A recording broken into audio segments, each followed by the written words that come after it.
Hi Sagittarius, it's Kendrick from Providence Tarot, and I'm coming to you with your August Part 2, which is basically the sequel to your July August Part 1, which was posted a couple of weeks ago. I'm at Shanti Crystal Bookshop and Gallery, or Crystal Shop and Bookstore. And I'm going to flip over your first card, okay? Your first card is the Eight of Pentacles. So this is a card of power, right? And it's a card of like financial power. And it's also like being self-reliant, right? Getting the work done, doing the job. It's also kind of like related to the Strength card, right? By way of using your energy for a purpose and with an intended purpose to get something done. This is talking about needing to process some things, maybe with job or business or work.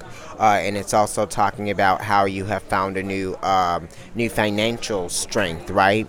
There maybe has been a way that you have transformed the way that you make money, or maybe your business has transformed the way that you deal with money. Maybe it is a product that you're trying to make, right? You're trying to bring more consistency to whatever your purpose is, right? The eighth house is talking about weaknesses and power struggles as well. Your work might even be making you feel more free, right? Like you're able to be the authority in your life, right? More independent, right? Because it is talking about independence too, definitely. You are definitely committed to a creative process that is going to get you to a point of satisfaction and make you feel like there's a lot of productivity that is going on. This is Virgo, so this is talking about how you stay motivated and, how you stay encouraged as well, in your day-to-day life. It's definitely talking about practicing healthy habits, right, that make you feel more powerful. And it is also talking about how you might be even transforming,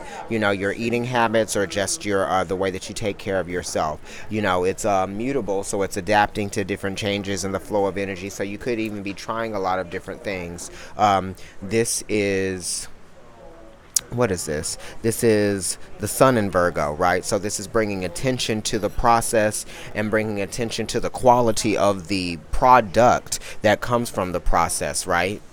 So the challenge here is death, right? So the death card is talking about structures and foundations that might be changing, right? Naturally changing, naturally transitioning, naturally transforming. It's the growth of a process that has come to a completion, right? And it's some kind of process that was meant to happen in this way. The ending of a process that was meant to happen in this way. It's kind of like destiny, you know what I mean? It's Pluto, right? So it is talking about, the density and the concentration of something. It's almost like something is very aware to you. You're very aware of something, because 13 kind of reduces down to a 4, which is talking about, stabilization, new foundations. I feel like you're going to get another opportunity to feel something, you know what I mean, different out of this. Let's move on. So in your sun position, you got the Queen of Swords. This is cardinal air, which is Libra, okay? And the Queen is also 1/3 of the sign that comes before it, so that's Virgo. So you might be dealing with a Virgo, or you might be dealing with the ending of a relationship with a Virgo. Or you might even be dealing with the truth about, something, in terms of a Virgo or a Libra, definitely. You yourself could be just looking at what's fair in a situation and, allowing this situation to end, or allowing it to come to its natural ruin. It's probably what is justified. You know what I mean? It's like you're justifying the ending of something. The Queen of Swords definitely has a need to express the truth about something. It's somebody that welcomes open and honest communication, right, to bring about more balance and harmony to a situation or a circumstance. This is kind of like you being ready to communicate with somebody about something that you might want to see end. And it's saying, like, it was testing you too. There was probably like some difficulties here in terms of like getting yourself to see something through. Let's also look at the moon position. Okay, so this is talking about the thought process and the throat chakra, and it's definitely talking about what you believe becomes your reality, and what you were thinking and what you were feeling has actually manifested into something, and it's making you feel a little bit weakened by the struggle or the conflict. So there's conflicts within money, or there's conflicts within the institution of something that has been established, right? It could be a business commitment, or it could be something that is related to your pride or your ego The fifth house is Leo, and we're there right now, and that's where Mars and Venus are. And now Mercury has actually gone into Leo today, so this could be related to that.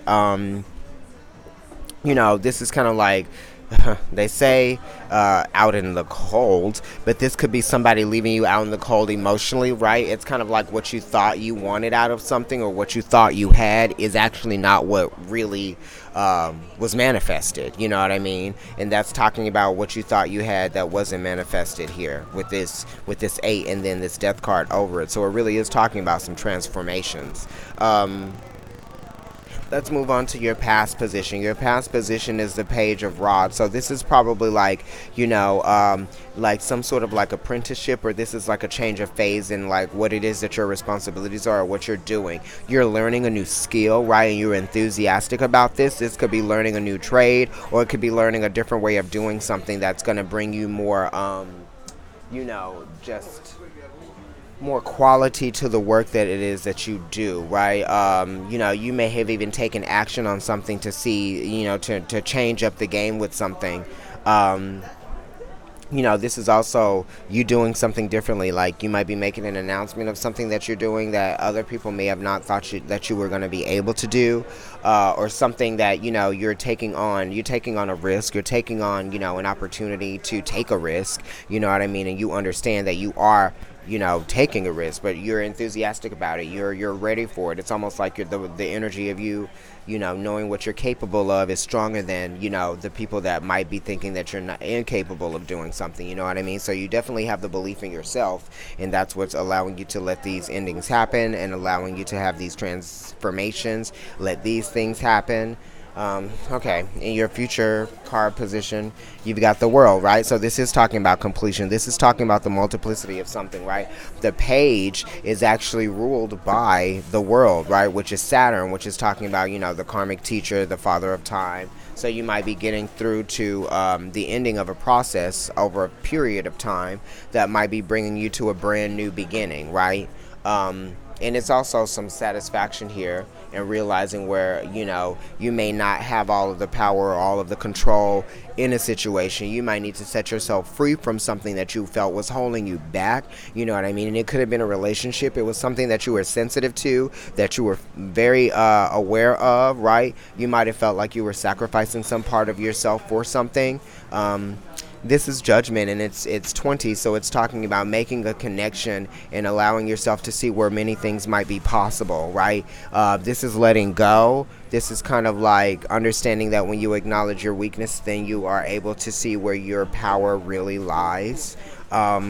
The Judgment card is Pluto, and it is related to the Death card. So here we go again with this completion and with this ending of something. It is atonement. It's kind of like definitely allowing yourself to let go of that which was holding you back. Not feeling confined anymore, not feeling restricted anymore. That feeling of restriction is over.